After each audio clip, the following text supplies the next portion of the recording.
ನಮಸ್ಕಾರ ಎಲ್ಲರಿಗೂ. ಇವತ್ತಿನ ದಿವಸ ಡಾಕ್ಟರ್ ಶ್ಯಾಮ್ ಪ್ರಸಾದ್ ಮುಖರ್ಜಿ ಇವರ ಬರ್ತ್ ಆನಿವರ್ಸರಿ ಪ್ರಯುಕ್ತ ನೆಹರು ಯುವ ಕೇಂದ್ರ rovers and rangers scouts and guides ಇವರ ಒಂದು ಸಂಯುಕ್ತಾಶ್ರಯದಲ್ಲಿ ಒಂದು ರಕ್ತದಾನ ಶಿಬಿರನ ಇವತ್ತಿನ ದಿವಸ ಬಂದು ನಮ್ಮ ರಕ್ತನಿಧಿ ಹಿಮ್ಸ್ ಹಾಸನ ವೈದ್ಯಕೀಯ ಮಹಾವಿದ್ಯಾಲಯ ಇವರ ಒಂದು ರಕ್ತನಿಧಿ ಕೇಂದ್ರದಲ್ಲಿ ಬಂದು ಒಂದು ರಕ್ತದಾನ ಶಿಬಿರನ ಹಮ್ಮಿಕೊಂಡಿದ್ದಾರೆ. ಸುಮಾರು 15ರಿಂದ 20 ಜನ ಬಂದು ಇಲ್ಲಿ ತಾವೇ ಸ್ವಯಂ ಪ್ರೇರಿತರಾಗಿ ಬಂದು ಒಂದು ರಕ್ತದಾನ ಶಿಬಿರನ ಆಯೋಜಿಸಿಕೊಂಡು ತಾವೇ ಬಂದು ರಕ್ತ ಕೊಟ್ಟಿದ್ದಾರೆ. ಬಹಳ ಸಂತೋಷದ ವಿಚಾರ. ಏನಂದ್ರೆ ಇವತ್ತಿನ ದಿವಸ ರಕ್ತದ ಕೊರತೆ ಎಷ್ಟಿದೆ ಅಂತಂದ್ರೆ, ನಾವು ಇವಾಗ ಹಾಸನ ವೈದ್ಯಕೀಯ ಮಹಾವಿದ್ಯಾಲಯ ನಂಬರ್ 1 ಅಂತ ಒಂದು ಪಟ ತಗೊಂಡ್ಮೇಲೆ ಅಕ್ಕಪಕ್ಕದ ಹಲವಾರು ಜಿಲ್ಲೆಗಳಿಂದ ರೋಗಿಗಳು ಹಾಗೂ ಗರ್ಭಿಣಿ ಸ್ತ್ರೀಯರು ಟ್ರೀಟ್ಮೆಂಟ್ಗೋಸ್ಕರ ಇಲ್ಲಿ ನಮ್ಮ ಹಾಸ್ಪಿಟಲ್ಗೆ ಬರ್ತಾ ಇರ್ತಾರೆ. ಈ ಒಂದು ನಿಟ್ಟಿನಲ್ಲಿ ದಿನಕ್ಕೆ ನಾವು ಕೊಡುವಂತ ರಕ್ತ ಇಶ್ಯೂ ಮಾಡುವಂತ ಒಂದು ರಕ್ತ ಸಾಲ್ತಾ ಇಲ್ಲ ಅಂದ್ರೆ ಕಡಿಮೆ ಬರುತ್ತೆ ಕಂಪ್ಯಾರಿಟಿವ್ಲಿ. ಹಾಗಂತ ನಾವೇ ಶಾರ್ಟೇಜ್ ಅಂತಲ್ಲ, ಬಟ್ ಇನ್ನೂ ಜಾಸ್ತಿ ಜನ ಬಂದು ರಕ್ತದಾನ ಶಿಬಿರಗಳನ್ನ ನಡೆಸಿ ರಕ್ತದಾನ ನಡೆಸಬೇಕು ಅಂತ ಎಲ್ಲರಿಗೂ ಕೋರ್ಕೊಳ್ತಾ ಇದ್ದೀನಿ.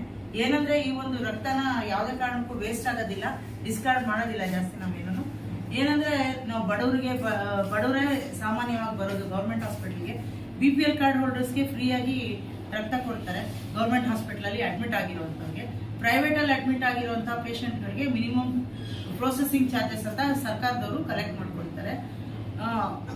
ಹಾಗೂ ರಕ್ತ ಸಂಬಂಧಿ ಕಾಯಿಲೆಗಳು ಬ್ಲೀಡಿಂಗ್ ಡಿಸಾರ್ಡರ್ಸ್ಗೆ ಫ್ರೀಯಾಗಿ ರಕ್ತ ಕೊಡ್ತೀವಿ. ಮತ್ತು HIV ಇನ್ಫೆಕ್ಟೆಡ್ ರೋಗಿಗಳಿಗೆ ಕೂಡ ಫ್ರೀಯಾಗಿ ರಕ್ತನ ಕೊಡ್ತೀವಿ. ಈ ಎಲ್ಲ ಒಂದು ಸದಾವಕಾಶಗಳನ್ನ ಉಪಯೋಗಿಸ್ಕೊಂಡು ಸರ್ಕಾರಿ ವ್ಯವಸ್ಥೆನಲ್ಲಿ ಇರುವಂತ ಒಂದು ಸರ್ಕಾರಿ ಆಸ್ಪತ್ರೆನಲ್ಲಿ ಬಂದು ಒಂದು ಟ್ರೀಟ್ಮೆಂಟ್ ತಗೊಳ್ಳಿ, ಇದು ಸದುಪಯೋಗ ಪಡಿಸ್ಕೊಳ್ಳಿ.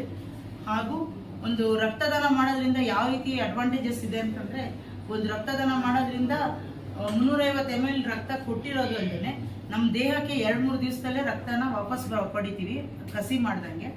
ಹಾಗೂ ಒಂದು 3 ತಿಂಗಳಿಗೊಂದ್ಸತಿ ಗಂಡಸರು ರಕ್ತದಾನ ಮಾಡಬಹುದು, ಹೆಂಗಸರಾಯ್ತು ಅಂದ್ರೆ 6 ತಿಂಗಳಿಗೊಂದ್ಸತಿ ರಕ್ತದಾನ ಮಾಡಬಹುದು.